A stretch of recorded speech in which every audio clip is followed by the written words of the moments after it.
Assalamualaikum warahmatullahi wabarakatuh. Kita bertemu lagi siri penjelasan saya ke atas buku saya, Panduan Akidah dan Ibadah Ketika Sakit.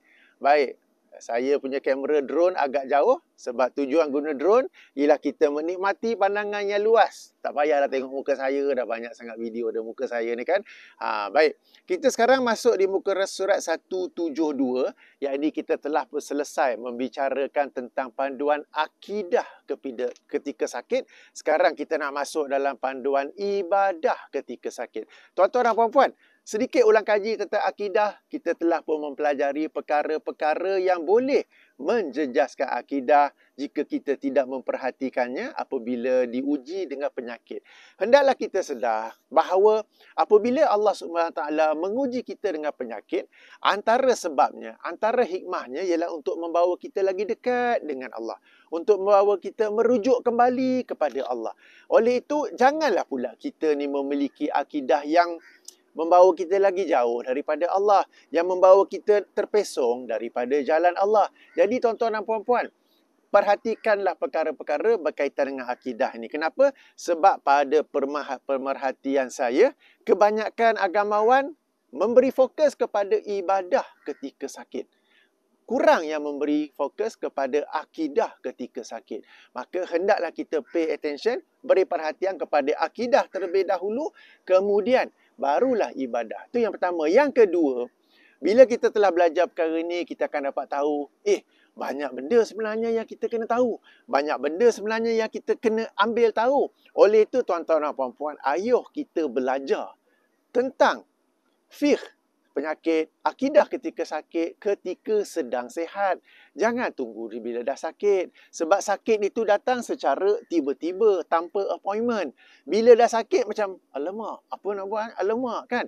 Kalau boleh alamak lah. Kalau terdampar saja begitu, macam mana kan? Jadi tuan-tuan puan-puan, ayuh ya kita manfaatkan masa sihat dan masa lapang kita. Dalam sebuah hadis riwayat Imam Al-Bukhari, Rasulullah SAW bersabda, dua nikmat yang ramai orang terperdaya dengannya, yang ini nikmat sehat dan juga nikmat masa lapang. Jadi ketika sehat, ayuh kita tuntut ilmu. Ada masa lapang, jangan tengok drama Korea, jangan main game dalam phone, jangan asyik nak sembang di warung ke di kedai ke kopi tiang ke apa ke. Ayuh kita menuntut ilmu. Baik, kita sekarang masuk di muka surat 173, yang ini membersihkan diri daripada najis. Sebelum kita nak beribadah, kita kena pastikan diri kita bersih daripada najis. Buang air kecil, buang air besar. Tetapi kadang-kadang disebabkan oleh penyakit yang dihadapi, kita tidak dapat membersihkan diri menggunakan air seperti biasa. Maka Islam memberi satu pilihan yang lain, iaitu apa yang disebut sebagai istijmar. Masukkan air, menggunakan air itu istinja. Ada satu lagi yang disebut sebagai istijmar. Okey, baik, saya bacakan hadisnya. Hadis pertama riwayat Imam Abu Daud, muka surat 173 174, di mana Rasulullah SAW bersabda, "Iza zahaba ahadukum ilal ghaiti falyazhab ma'ahu bisalasi ahjarin yastatibu bihinna fa innaha tujzi'u anhu." Apabila salah seorang daripada kalian pergi untuk buang air besar, maka hendaklah dia membawa 3 batu untuk membersihkan dirinya. Sesungguhnya itu mencukupi bagi dirinya. Okey? Rangkap terakhir itu sangat penting. Sesungguhnya itu sudah cukup. Kenapa? Sebab bila kita dah biasa membersihkan diri daripada setelah buang air besar, setelah buang air kecil dengan menggunakan air, bila tak ada air, dan kita bersihkan diri dengan sesuatu yang lain, yakni istijmar, kita akan rasa ragu-ragu, rasa was-was. Tak bersih lah. Aku macam ni dah bersih tapi tak cukup untuk nak solat, tak cukup bersih untuk solat, maka tidak solat. Maka sebagaimana yang saya sebut dalam video saya yang berat saingan tentang kaedah beribadah ketika dalam kata terbang, sebahagian orang dia tahu boleh solat dengan terbang, dia tahu boleh solat duduk kalau tak boleh berdiri. Dia tahu, dia tak nak solat hormati waktu. Dia nak solat macam biasa. Tetapi, alamak sakit perut, pergi toilet. Pergi toilet, buang air besar. Lepas tu nak basuh dengan air, macam mana? Yang ada hanya tisu. Dia pun istijmar dengan tisu. Dah bersih dah. Sebab bersih-bersihkan, lepas tu tak ada lagi kesan najis. Najis dikenali dengan bau, warna, rasa. Tak ada dah. Dah bersih dah, tapi Tak yakinlah. Aku dah bersih tapi tak cukup untuk solat. Aku dah bersih secara biasa tapi belum cukup bersih untuk solat. Maka dia tidak solat. Padahal dah boleh solat dah ya. Jadi kita hendaklah yakin bahawa membersihkan diri dengan menggunakan istijmar ini adalah cukup. Cukup bersih dan kita boleh solat seperti biasa ya. Baik, dengan apa kita hendak istijmar ini? Baik. Hadis pertama daripada Abu Hurairah radhiyallahu anhu. Aku mengikuti Nabi SAW saat baginda keluar untuk buang hajat. Baginda tidak menoleh ke kanan atau kiri sehinggalah aku mendekatinya.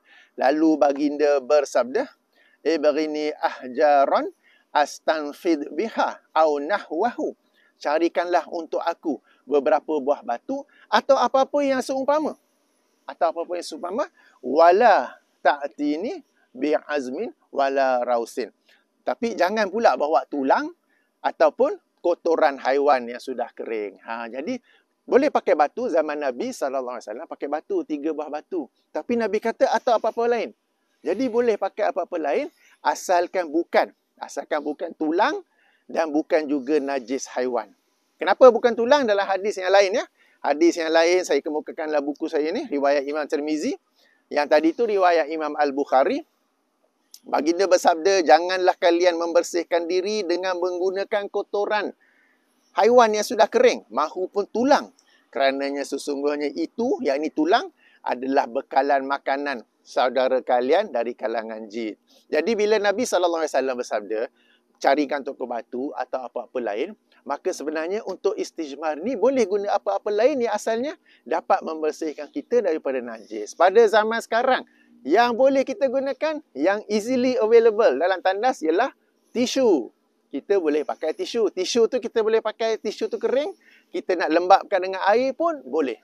Right? Pakai tisu. Satu lagi yang ada kita panggil wet tissue ataupun wipes. Sebagai contoh kan, bila baby sudah buang air besar, buang air kecil, kita nak tukar lampin. Sebelum tukar lampin tu kita lap-lap dengan baby wipes kan. Itu pun sudah cukup bersih. Sebab dulu ada yang digembar-gemburkan tak basuh dengan air, tak cukup bersih. Baby tu kena basuh dengan air juga. Okey, sebenarnya tak perlu, boleh pakai baby wipes. Kita yang dewasa pun boleh pakai wipes juga. Ya, jadi itu salah satu cara untuk membersihkan diri. Ia masuk dalam kategori istijmar dan ia sudah cukup untuk membersihkan diri kita daripada najis, hingga dengan itu kita dapat solat, kita dapat beramal ibadah ya. Kemudian bila beristijmar ini digalakkan menggunakan 3 batu, bilangan yang ganjil. Bilangan yang ganjil ya. Baik, dalam sebuah hadis lain riwayat Imam Al-Bukhari juga, dalam buku saya ini muka surat 177, baginda bersabda, jika salah seorang daripada kalian berwuduk, maka hendaklah dengan memasukkan air ke dalam hidung lalu menghembusnya keluar. Sesiapa yang beristijmar, maka hendaklah dengan bilangan yang ganjil. Okey. Hadis yang lain pula, kalau tak mampu yang ganjil boleh pakai yang lain. Dalam sebuah hadis lain riwayat Imam Al-Bukhari juga ya, muka surat 178 daripada buku saya ini, baginda bersabda, Abdullah Ibn Mas'ud menceritakan, Nabi SAW pergi untuk membuang air besar. Lalu baginda menyuruh aku bawakan 3 buah batu. Aku hanya menemui 2 batu. Lalu aku cari batu yang ketiga. Aku tidak menemuinya sehingga aku pun mengambil kotoran haiwan yang sudah kering. Kemudian semua itu aku bawa ke hadapan Nabi, namun Nabi hanya mengambil 2 batu dan membuang kotoran haiwan yang telah kering tersebut seraya bersabda, ini najis. Jadi, recommended 3, yang ataupun bilangan ganjil, 5 ke 7 ke. Tapi kalau tak dapat, tak apa. Asalkan yang pentingnya bersih daripada najis. Bersih daripada najis ya. Jadi tuan-tuan dan puan-puan, satu lagi, hadis yang di muka surat 179, riwayat Imam Al-Bukhari juga, baginda bersabda, jika salah seorang daripada kalian buang air kecil, maka janganlah memegang kemaluannya dengan tangan kanan. Janganlah beristinja dengan tangan kanan. Dan jangan bernafas dalam gelas saat minum. Maknanya bila kita melakukan istijmar, mahupun istinja, kita membersihkan diri kita setelah buang air kecil, setelah buang air besar. Baik dengan air baik dengan cara istijmar gunakan tangan kiri. Gunakan tangan kiri ya. Jadi tuan-tuan dan puan, ini pilihan yang diberikan oleh Islam kepada kita. Poin penting di sini, istijmar ni tak perlu tunggu darurat. Tak perlu tunggu sakit. Tak perlu tunggu musafir. Yang utama yang lagi bersih ialah air. Tapi atas sebab tertentu tak dapat pakai air. Bukan darurat. Tetapi katakan dah pergi camping. Pergi camping, ada bawa air. Satu botol mineral je tapi nak kena simpan untuk minum. Maka bila buang air kecil, buang air besar, boleh istijmar sebagai contoh ya. Jadi istijmar ni sesuatu yang bolehkan, tak perlu musafir, tak perlu darurat, tak perlu kalau pakai air nanti jadi mudarat yang besar ke apa ke. Ia satu pilihan. Yang lebih utama, air tak dapat pakai, boleh istijmar ya. Jadi tuan-tuan dan puan, moga dengan panduan ini dapat membuka ruang untuk kita beribadah. Ya, sebagaimana yang saya kata sebelum ini, ada orang yang buang air kecil, buang air besar di sebahagian toilet. Especially di tempat-tempat negara barat. Kita dah buang air besar, alamak, tak ada air. Macam mana ni? Kalau di Malaysia, air tak ada, tisu pun tak ada. Sebahagian tempat lah kan. Hari ni, air tak ada tapi tisu ada. Boleh ke ni? Sebenarnya boleh dan ia cukup bersih. Untuk kita lepas bersihkan diri, kita dalam keadaan bersih untuk solat ya.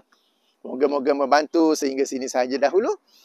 Subhanakallahumma wa bihamdika asyhadu an la ilaha illa anta astaghfiruka wa atubu ilaika.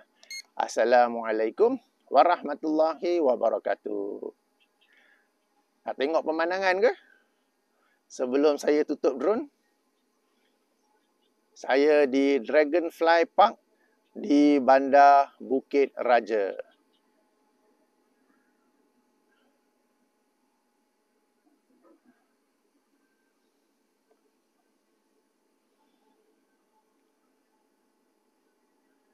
Okey, drone, jom balik.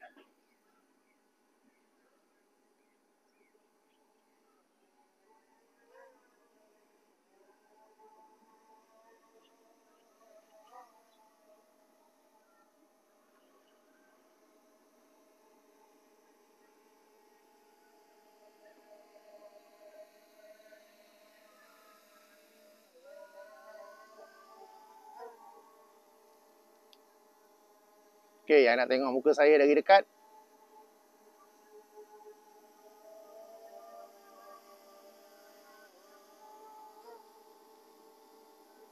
Alright, nak landing ni.